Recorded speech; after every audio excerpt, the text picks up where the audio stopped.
वसल्लम इरशाद फरमा रहे हैं, 10 सहाबी रसूल का नाम आपने लिया, 10 को जन्नती करार दे, 10 को आपने जन्नती करार दे दिया दुनिया में। तो जो मालिक जन्नत होता है, जिसका जिस चीज पे हुकूमत होता है वो मालिक होता है। आज हम लोगों का अगर अकरम का बिल्डिंग है तो में लिखा हुआ है बिल्डिंग के सामने में अकरम मंजिल, सादाब का नाम सद्दाम का बिल्डिंग है अगर या घर है तो उसके ऊपर में दरवाजे के सामने में ठीक लिखा हुआ है सादाब मंजिल। जहांगीर भाई है उनका बिल्डिंग के ऊपर लिखा हुआ है जहांगीर बिल्डिंग। पता चला जो जिसका रहता है उसका दरवाजे पे उसका नाम रहता है। तो मालिक जन्नत मेरे आका तुम्हारे आका है। जन्नत के गेट पे नबी का नाम, जन्नत के अंदर नबी का नाम, हूरों के सीनों पे नबी का नाम, फरिश्तों के परों पे नबी का नाम, आसमान की बुलंदी पे नबी का नाम, जमीन के पस्त पे नबी का नाम, पहाड़ों की चोटी पे नबी का नाम, दरिया के झील में नबी का नाम, तमाम कायनात के जर्रे जर्रे पे किसका नबी का नाम। एक दिन का बात है कि हुजूर सल्लल्लाहु ताला अलैहि वसल्लम हजरत हलीमा सादिया रज़ियल्लाहु ताला अन्हो देख रही है कि मोहम्मद सो रहे हैं या जाग रहे हैं। बचपने का आलम है, देख रही है कि मोहम्मद सो रहे हैं कि जाग रहे हैं। और आजकल की माँ को देखो कि अगर बच्चे को सुलाती है तो गाना गा करके सुलाती है, उसे फिल्म का गाना सुनाती है, चाहे वो नया हो या पुराना। जो गाना जिसको आता है वो गाना गा करके सुनाती है, सुना करके सुलाती है। मगर मेरे असलाफ की माँ को देखो, जब बच्चे को सुलाती है तो मुस्तफा का नात पढ़ाती है। मेरे लाल पूछो सो जा सल्ले अला कहते कहते, फूले आँख या मुस्तफा कहते कहते, नबी की माँ हजरते सादिया हजरत हलीमा सादिया रज़ियल्लाहु ताला अन्हो जब हुजूर सल्लल्लाहु ताला अलैहि वसल्लम के पास में गई है तो हुजूर सल्लल्लाहु ताला अलैहि वसल्लम का उंगली कभी दाहिने की तरफ जा रहा था, कभी बाएं की तरफ जा रहा था, कभी पैती की तरफ जा रहा था, कभी सिरयाने की तरफ जा रहा था। हुजूर सल्लल्लाहु ताला अलैहि वसल्लम को जब देखिए कि इनका उंगली कभी दाएं कभी बाएं, कभी आगे कभी पीछे, कभी सिरयाने कभी पैती की तरफ जा रहा, तो आसमान का चांद हुजूर सल्लल्लाहु ताला अलैहि वसल्लम के इशारा से घूम रहा है। हुजूर सल्लल्लाहु अलैहि वसल्लम अगर दाहिने की तरफ उंगली घुरा रहे हैं तो आसमान का चांद दाहिने की तरफ। हजरत हलीमा सादिया इरशाद फरमाती है कि खुदा की कसम मैं खुद अपनी निगाहों से देखी हूँ कि हुजूर सल्लल्लाहु ताला अलैहि वसल्लम की उंगली अगर दाहिने की तरफ जा रही है तो चांद दाहिने की तरफ जा रहा है। हुजूर सल्लल्लाहु ताला अलैहि वसल्लम की उंगली अगर बाएं की तरफ जा रही है तो चांद बाएं की तरफ जा रहा है। हुजूर सल्लल्लाहु ताला अलैहि वसल्लम की उंगली अगर पैती की तरफ जा रही है तो चांद पैती की तरफ जा रहा है। हुजूर सल्लल्लाहु ताला अलैहि वसल्लम की उंगली अगर सरहाने की तरफ जा रही है तो चांद सरहाने की तरफ जा रहा है। हुजूर सल्लल्लाहु ताला अलैहि वसल्लम की उंगली के ऊपर आसमान का चांद घूर रहा है और मेरे जहन में आला हजरत का एक शेर घूर रहा है। आला हजरत का एक शेर घूर रहा है कि उंगली उठाते लहद में क्या इशारा चलता था खिलौने पे, क्या इशारा चलता था खिलौने पे नूर का, और तेरी नस्ल पाक में है बच्चा बच्चा नूर का, तू है ऐने नूर तेरा सब घराना नूर। पाठ पढ़े अल्लाह।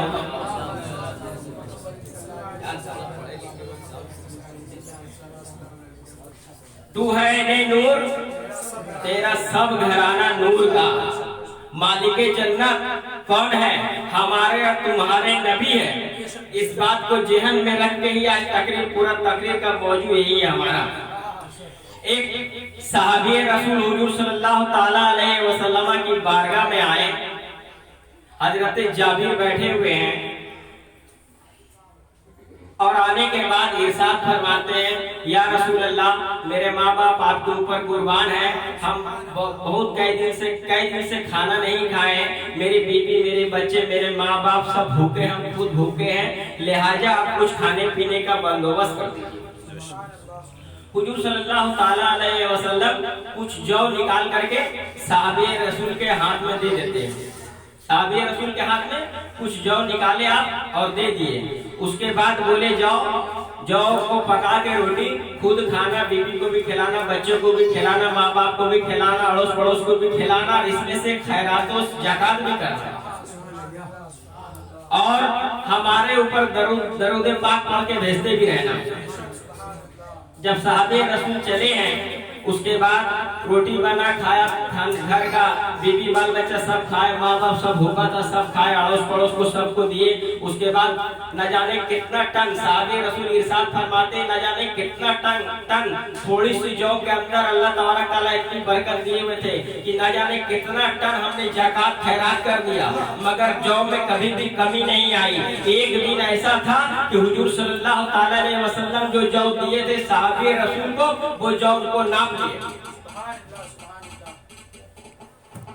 हेलो जौ को नाप लिए, और जौ को नाप लिए, गोया जौ खत्म हो गया। ध्यान से सुनिएगा, जौ खत्म हो गया। उसके बाद भागते कांपते दौड़ते भागते हुजूर सल्लल्लाहु ताला अलैहि वसल्लम की बारगाह में साहबे रसूल आए। बोले या रसूल अल्लाह, आज जौ खत्म हो गया, जौ को हमने नाप लिया। तो हुजूर सल्लल्लाहु ताला अलैहि वसल्लम इरशाद फरमाए कि तुम अगर जौ को नहीं नापते तो तुम्हारी नस्लन बाय नस्लन पूरा दिन कयामत तक का ये जौ चलता रहता अल्लाह के रहमत से। तुम नाप लिया, तुम्हारा ईमान कमजोर हो गया। ठीक उसी तरीका से अगर किसी मौलवी या किसी मौलाना हुजूर सल्लल्लाहु ताला अलैहि वसल्लम का खुदा का दिया हुआ इल्म गैब अगर नाप ले तो उसका ईमान चला जाए। दरूद पाक पढ़िए।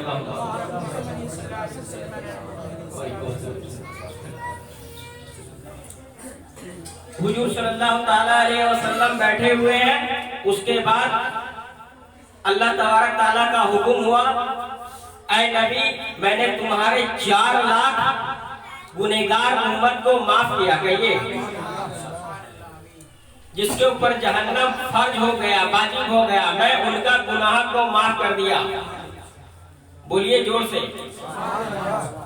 ध्यान में ये रखिए कि उन 4 लाख में से हम लोग हो। 4 लाख गुनहगार को जो जहन्नम में जिसके ऊपर जहन्नम फर्ज हो गया था, मैंने उसका गुनाह खाता को माफ कर दिया। सिद्दीक़ अकबर खड़े हुए, बोले या रसूल अल्लाह, कुछ आप अपने तरफ से बढ़ा दीजिए। तो हुजूर सल्लल्लाहु ताला अलैहि वसल्लम अपना दस्ते पाक उठाने के बाद दुआ की। दुआ करने के बाद बोले, ऐ सिद्दीक़ अकबर, अल्लाह तबारक ताला ने 4 लाख और माफ कर दिया। सिद्दीक़ अकबर फरमाए, या रसूल अल्लाह, कुछ और बढ़ा दीजिए। फिर हुजूर सल्लल्लाहु ताला अलैहि वसल्लम दुआ के लिए हाथ उठाए, और हाथ उठाने के बाद सिद्दीक़ अकबर को बोले, ऐ सिद्दीक़ अकबर, 4 लाख को परवरदिगार आलम और माफ कर दिया। कितना हो गया? 12 लाख। 12 लाख हो गया। फिर सिद्दीक़ अकबर सोच ही रहे थे कि फिर हुजूर सल्लल्लाहु ताला अलैहि वसल्लम को मैं एक बार और हाथ उठाने के लिए बोलूंगा, मगर इतने में हजरत उमर फारूक आजम उठ गए। बोले, ऐ सिद्दीक़ अकबर, मेराज के दूल्हा को तकलीफ मत दो, उनको उनके मर्जी पे, उनको उनके हाल पे छोड़ दो, उनका जो मर्जी होगा वो उन्हें करने दो, उनके हाल पे उनको छोड़ दो। उसके बाद हुजूर सल्लल्लाहु ताला अलैहि वसल्लम इरशाद फरमा रहे हैं, सदकता, उमर सही कह रहे हैं, सदकता, उमर सही कह रहे हैं, सदकता, उमर सही कह रहे हैं। देख लो हजरत उमर फारूक आजम के जज्बात को और हजरत अबू बकर सिद्दीक के जज्बात को, जो हम लोगों के लिए बार बार हाथ उठाने के लिए कोशिश कर रहे हैं। उसके बाद हुजूर सल्लल्लाहु ताला अलैहि वसल्लम हाथ उठाए, हाथ उठा करके इरशाद फरमाए कि परवरदिगार आलम अगर चाहे तो एक ही दस्ते करम में परवरदिगार आलम दुनिया के तमाम गुनहगारों को एक ही साथ में माफ कर दे। दरूद पाक पढ़िए।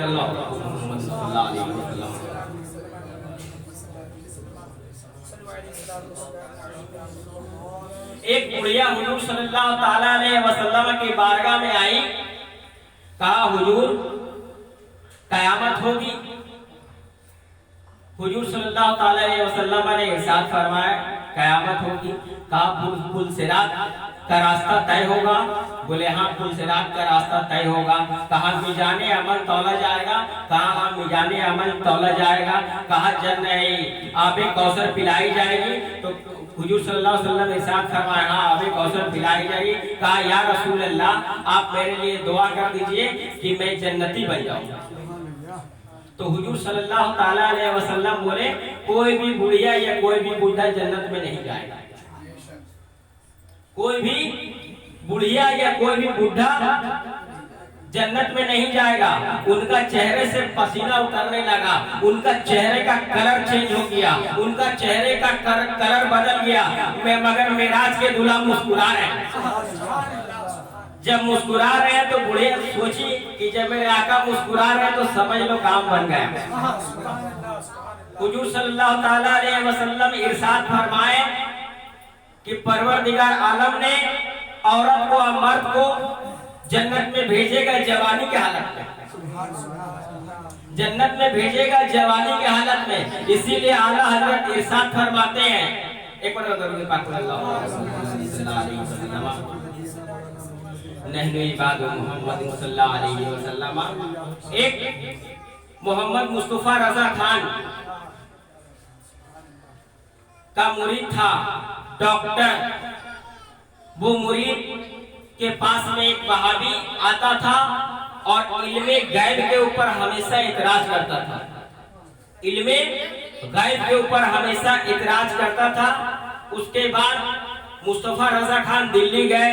वो डॉक्टर ने कहा कि हुजूर, एक वहाबी है जो हमारे ऊपर हमेशा गालिब रहता है और मुझसे सवाल करता है। मैं दिन के बारे में उतना नहीं जानता हूँ जो मैं उसे जवाब दे दूं। उसके बाद वो वहाबी आया, कहा आप ही मुस्तफा रजा खान है? तो मुफ्ती आजम हिंद कहे जी हाँ, मुझे को मुस्तफा रजा खान कहा जाता है। मैं ही आला हजरत का साहबजादा हूँ, मुझ जैसे गरीब को ही मुस्तफा रजा खान कहा जाता है। तो उसने क्या किया कि इल्मे गैब के बुनियाद पे 16 सवालात कर दिए। कितने सवालात? 16 सवालात कर दिए। उसके बाद मुफ्ती आजम हिंद इरशाद फरमाए कि मैं तुम्हारे सवालात का जवाब दूंगा, मगर तुम मेरे 3 सवालात के जवाब दे दो। 3 सवालात के जवाब दे दो। तो वहाबी वो देवबंदी कहने लगा कि आप लोगों की बरेलवियों की यही आदत है कि सवाल का जवाब देते नहीं और सवाल ठोक देते। बोले सुनो, यही तुम्हारे 16 सवाल का जवाब भी है। यही 3 सवाल तुम्हारे 16 सवाल का जवाब भी है। तो वहाबी कहा ठीक है, फरमाइए। तो बोला वो मौलाना के बारे में तुम्हारा क्या ख्याल है जो मौलाना बिहार से दिल्ली आया हो कर्ज लेकर करके और उसका कर्ज देने की नियत नहीं हो? वो मौलाना के बारे में तुम्हारा क्या ख्याल है जिसका बच्चा छोटा हो और वो बच्चे की परवरिश भी सही से नहीं करता हो और वो दिल्ली चला आया हो, जिसकी माँ बूढ़ी हो, वो माँ का देखभाल भी नहीं करता हो, वो दिल्ली चला करके ऐशो इशरत की जिंदगी कटा रहा हो? फौरन वो वहाबी, देखिए मुफ्ती आजम हिंद की नजरे विलायत, फौरन वो देवबंदी हुजूर मुफ्ती आजम हिंद के कदमों पे गिर गया और गिर कर करके बोला हुजूर मुझे माफ कर दीजिए। तो वहाँ का आदमी लोग बोलने लगे, वहाँ के जो थे दिल्ली में बैठे हुए सब तो बोलने लगे, फरमाने लगे क्या वहाबी मौलाना तुम्हारे क्या सवालों का जवाब मिल गया? तो कहा हम जो बातें हम जानते हैं वो बात इनको मोहम्मद मुस्तफा रजा खान को पता चल गया है। ये अपने इल्म के बुनियाद पर मुझे बता दिए। हुजूर मुझे माफ कर दीजिए, जो बिहार से कर्ज लेकर के आया वो कोई और नहीं है, वो मैं हूँ। जो बिहार से अपनी माँ का खिदमत किए बेगार आया है वो कोई और नहीं है, वो मैं ही हूँ। जो अपनी बीवी को बच्चा को छोड़ कर करके आया है वो कोई और नहीं है, वो मैं ही हूँ। जो दिल्ली में ऐशो इशरत की जिंदगी कटा रहा हो, गुजार रहा हो, वो कोई और नहीं, मैं ही हूँ। नजरे विलायत देखिए, इसीलिए किसी ने कहा है कि निगाहे वली में वो तासीर देखिए। नजरे विलायत जब हुजूर मुफ्ती आजम हिंद का नजरे विलायत का ये आलम है मोहम्मद मुस्तफा रजा खान के। जब मोहताज का ये आलम है तो मदीने वाले के ताजदार का क्या आलम होगा? जब इनका ये आलम है तो उनका क्या आलम होगा? सवाल है ना कि मालिक जन्नत कौन है? मालिक जन्नत कौन है? हमारे और तुम्हारे नबी। दरूद पाक पढ़िए।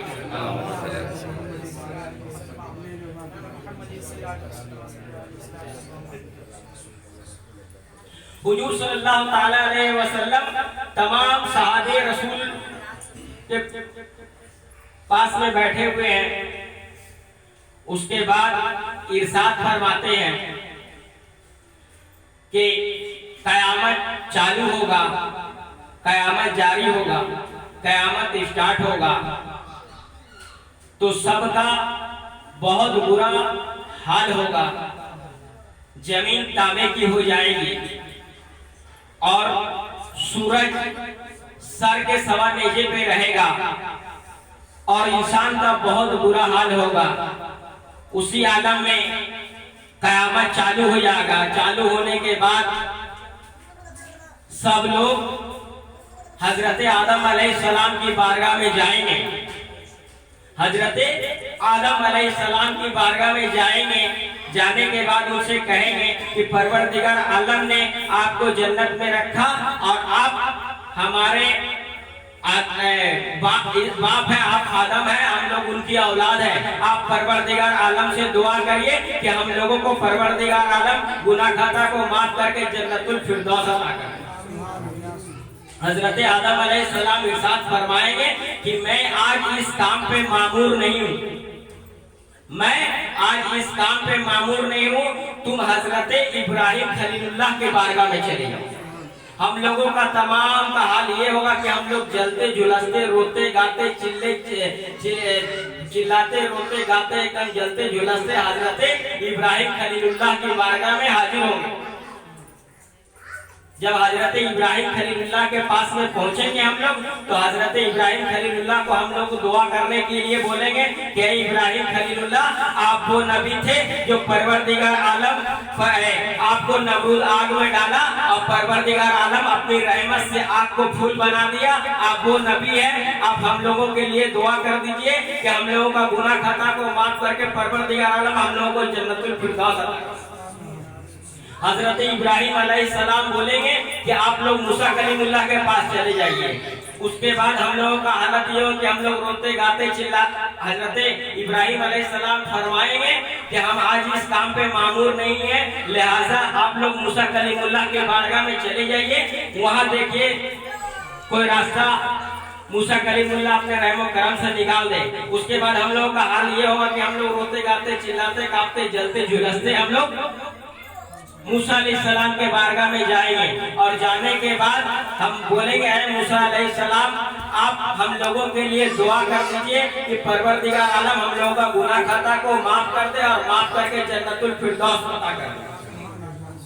मूसा अलैहिस्सलाम भी यही कहेंगे कि मैं आज इस काम पे मामूर नहीं है, लिहाजा आप ईसा रुल्लाह के पास चले जाइए। आप ईसा रुल्लाह के पास चले जाइए, देखिए उनके पास जाकर के मैं आज इस काम पे मामूर नहीं हूँ। उसके बाद हम लोगों का हाल ये होगा कि हम लोग रोते कांपते चिल्लाते गिड़गिड़ाते जलते झुलसते हुए कोयले का तरह जल जाएगा इंसान।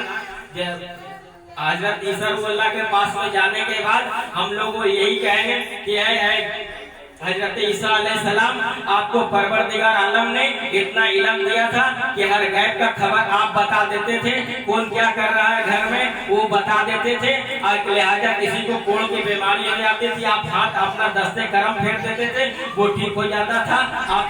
आप कुंबे इस्मिल्लाह कहते थे तो मुर्दा के अंदर परवरदिगार आलम जान ले देता था, मुर्दा जिंदा हो जाता था। आप हम लोगों के लिए दुआ करते। तो हजरत ईसा अलैहिस्सलाम इरशाद फरमाएंगे कि आज शफाअत का ताज किसी और के सर पे नहीं, मोहम्मद रसूलुल्लाह सल्लल्लाहु अलैहि वसल्लम के सर पर बांधा गया है। लिहाजा तुम लोग सब उनके पास चले जाओ। उसके बाद हम लोग जब जाएंगे हम लोग उनके पास हुजूर सल्लल्लाहु अलैहि वसल्लम के पास जाएंगे तो देखेंगे हुजूर सल्लल्लाहु अलैहि वसल्लम तशरीफ नूरी लिबास और नूरी सर पे ताज पहन करके। तब तो किसी ने कहा है कि आ रहे हैं वो देखो मोहम्मद जिनकी है शान सबसे निराली। हुजूर सल्लल्लाहु ताला अलैहि वसल्लम जन्नत का दरवाजा खोलेंगे, खोलने के बाद सबकी सिफात करेंगे। उसी में आला हजरत इरशाद फरमाते हैं कि तुझसे और जन्नत से क्या मतलब, वहां पे दूर है। अरे हम सब रसूल अल्लाह के जन्नत रसूल अल्लाह। एक बड़ा दरूद पाक देखिए, बहुत बड़ा मौलाना नहीं है। जन्नत में जाएगा जो रसूल अल्लाह का वफादार होगा वो जन्नत में जाएगा, जो गद्दार होगा वो जहन्नम में जाएगा। एक बार दरूद पाक पढ़ने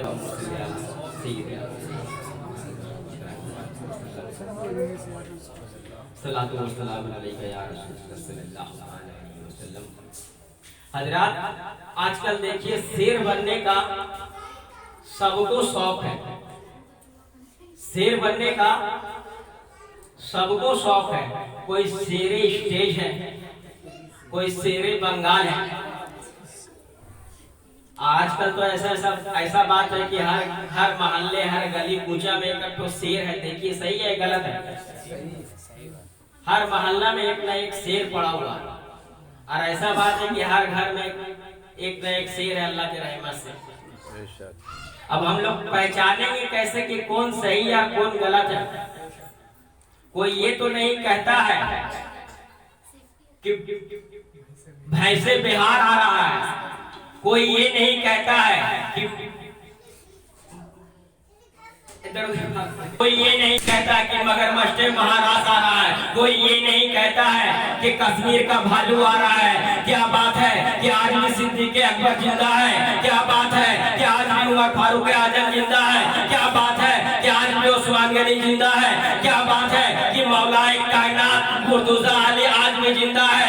इमाम हुसैन आज भी जिंदा है? गौसे पाक आज भी जिंदा है? क्या बात है कि गरीब नवाज आज भी जिंदा है? क्या बात है कि मखदूम पाक आज भी जिंदा है? क्या बात है कि मखदूम बिहारी आज भी जिंदा है? क्या बात है कि महबूब इलाही आज भी जिंदा है? क्या बात है कि वारिस पाक आज भी जिंदा है? क्या बात है कि इमाम अहमद रजा मसलक आला हज़रत आज भी जिंदा है? क्या बात है कि मोहम्मद मुस्तफा रजा खान आज भी जिंदा है? क्या बात है कि आज इब्राहिम रजा भी जिंदा है? क्या बात है आज मेरे पीरो मुर्शिद हुजूर ताजुश शरिया जिंदा है? इसीलिए तो आला हज़रत इरशाद फरमाते हैं कि तू जिंदा है वल्लाह, तू जिंदा है वल्लाह, मेरे जफ्न आलम से छूट जाने। चलिए एक मरतबा दरूद पाक